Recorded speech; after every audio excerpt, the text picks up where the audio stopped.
Marami tayong hindi alam, pero marami tayong gustong malaman. Kaya ang tanong, alam mo ba?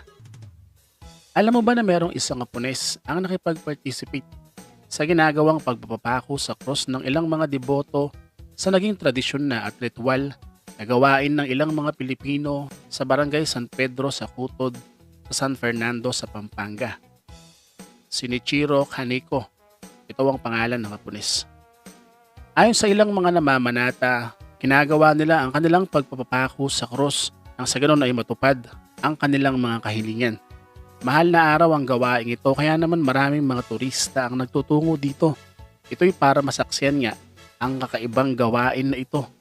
Isa sa mga namamanata rito na kilalang kilala ay itong si Ruben Inahe o mas kilala sa tawag na Ben Cristo. Taon-taon naman ay sinasabing nasa mahigit 10 katao ang nagpapapako sa cross at umaabot naman sa 5 hanggang 10 minuto ang itinatagal nila na nakapako. May sinasabing mga bayaran daw lang ang mga ito. Pero ayon naman sa kanila ay hindi nila gagawin ang mga bagay na iyon. Dahil nga ang ginagawa raw nila ay isa raw panata. Ito namang si Luchiro Kaniko ay ang kauna-unahang nagpapako sa tradisyon na iyon na hindi naman Katoliko. Ayon sa kanya ay nagpapako siya dahil mayroong sakit ang kanyang kapatid at gusto niya itong gumaling. Pero alam niyo ba na bukod sa Hapones na ito na si Kaniko ay meron din isang babaeng Belgian national ang nagpapako rin sa krus dito. Ito ay si Godelev Krumbot. Kaya nga lang sa kasamaang palad, ang video ng Hapones na si Kaniko na pinapako nga siya sa krus ay nagamit pa sa isang adult film. Kaya naman dahil dito ay naban na ang lahat ng mga foreigners noong 1997 sa nasabing tradisyon. Alam mo ba na itong si Karina Dayundon ay ang kauna-unahang Filipina mountaineer at adventurer na nakaakyat sa mga summit ng 7 pinakamataas na bundok sa buong mundo.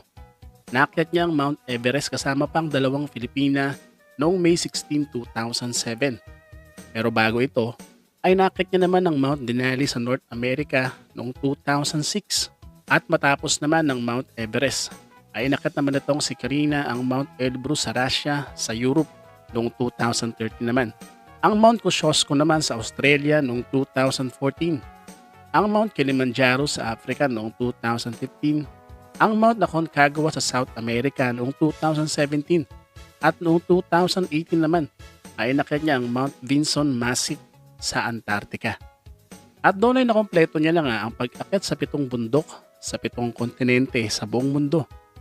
Bukod nga sa achievement niya na ito, ay kasama nga rin siya sa mga Pilipina na kauna-unahang nakakyat sa Mount Everest o sa pinakamataas na bundok sa buong mundo. Dahil siya nga ay kasama sa isang team ng 3 babae na umakyat dito noong 2007. To be exact ay May 16, 2007 nang marating nga natong sila Karina Dayundon, Noel Wenceslao at Janet Bellarmino ang summit ng Mount Everest. Bukod sa record na kauna-unahang mga Pilipina na nakaakyat dito, sila rin ang sinasabing kauna-unahang Southeast Asian women na nakareach ng summit ng Everest.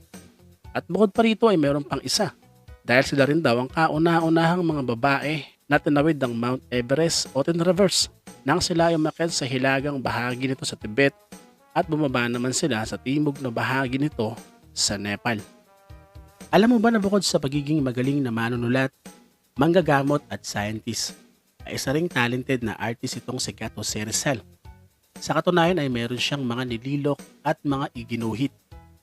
Ilan sa kanyang mga iginuhit ay ang kanyang self-portrait noong 1887, ang portrait ng kasintahan niya at ng kanyang pinsan na si Leonor Rivera, ang portrait ng kapatid niya na si Saturnina. Iginuhit din niya ang ilang mga pasahero ng SS Gemma noong 1882. Gumuhit rin siya ng isang landscape noong 1882 na tinawag naman na Aiden. Iginuhit din niya ang imitating Japanese art noong 1888 at ang kwarto kung saan niya sinimula ng pagsulat ng El Fili ay kanya ring iginuhit noong 1887. Bukod sa mga ito ay gumawa rin siya ng mga comics na mayroong mga illustrations. At bukod naman sa mga pagguhit ay marami ring ginawa itong si Rizal na mga obrang nililok. Ilan sa mga ito ay ang Sacred Heart Jesus noong 1875, ang Triumph of Science over Death noong 1890, ang Mother's Revenge naman noong 1894, ang Prometheus Bound noong 1890. Gumawa rin siya ng isang obra na walang title noong 1895, ang San Pablo Ermitaño noong 1893, at ang sinasabing self-image niya raw, na hanggang sa ngayon ay patuloy na iniimbestigahan ng mga historian kung si Rizal nga daw talaga ang gumawa nito. Alam mo ba na ang Paway Church o ang San Agustin Church sa Paway sa Ilocos Norte ay nakilala dahil sa pagkakaroon nito ng matibay na tukod o suhay na nagiging proteksyon nito sa mga lindol. Bukod sa matibay nitong tukod, ay nakilala rin ang mga kaibang bato na ginamit dito, kung saan sa gawing ibaba nito ay mga coral stones at mga bricks naman sa upper part. Ang simbahang ito ay sinimulang gawin noong 1699 at natapos naman noong 1710. At sa kabila ng mga lindol na pinagdaanan, ay nananatili itong nakatayo dahil nga sa mga tukod nito sa gilid at sa likuran. Noong 1973 ay hinirang itong National Cultural Treasure ng ating bansa, at noong 1993 naman ay hinirang naman itong UNESCO World Heritage Site bilang isang Baroque church. Ayon naman sa mga historian, ang 3-story bell tower daw nito ay ginamit noong unang panahon ng mga Katipunero bilang observatory post sa panahon ng mga Kastila at ng mga gerilya naman sa panahon naman ng Hapon. Sa ngayon, ang Paway Church ay isa sa most photographed na simbahan sa ating bansa. Alam mo ba na noong panahon ng mga Amerikano, ang radio station dito sa ating bansa ay gumagamit ng KZ code imbis na DZ code.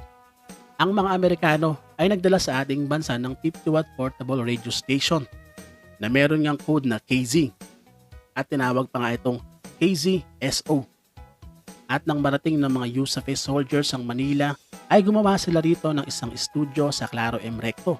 Ito ay sa tabi ng Far Eastern University noong 1945. At sa pagkakataong ito ay KZ pa rin ang kanilang ginagamit hanggang sa lumipat na ang lokasyon sa Santa Cruz, Manila, hanggang sa ma-turnover na ito sa Pilipinas noong 1946 pagkatapos ng digmaan. At noong September 12, 1947 ay nabuo naman ang Radio Broadcasting Board na siyang namahala naman sa operasyon, at muli na naman itong nalipat ng lokasyon sa 4th floor ng Manila City Hall sa Taft Avenue. Hanggang sa ang Radio Broadcasting Board ay napalitan naman ng Philippine Information Council. At bilang compliance naman ng Pilipinas sa napagkasunduan sa International Telecommunication Conference sa Atlantic, USA, ay binago naman ang letter K sa code na galing nga sa mga Amerikano at pinalitan ito ng letter D. Kaya naman ang KZ ay naging DZ at nailipat na ito sa Malacanang. Sa ngayon, ang DC ay ginagamit sa Luzon, ang DY ay sa Visayas at ang DX naman ay sa Mindanao. Alam mo ba na mayroong isang uri ng kalapate dito sa ating bansa? Nakakaiba ang itsura. Ito ay ang tinatawag na Luzon Bleeding Heart Pigeon. Tinawag itong Bleeding Heart. Ito ay dahil sa tila nagdurugo nitong dibdib, kung saan may matingkad na kulay pula na animoy isang dugo na mula sa sugat. Ang nasabing ibon o kalapate ay endemic dito sa ating bansa, lalo na sa Luzon. Ang ibon na ito ay kayang lumipad ng 1,400 metro. Kumakain sila ng mga buto at mga berries. Kadalasan ay 2 piraso lamang ang itlog nila, at nakikita naman sila sa Polillo Islands at sa Catanduanes. Sa ngayon, sinasabing ang bleeding heart na ibon na ito ay isa ng endangered species at malapit ng maubos. Para sa marami pang alam mo ba, see you sa next episode. Bye-bye.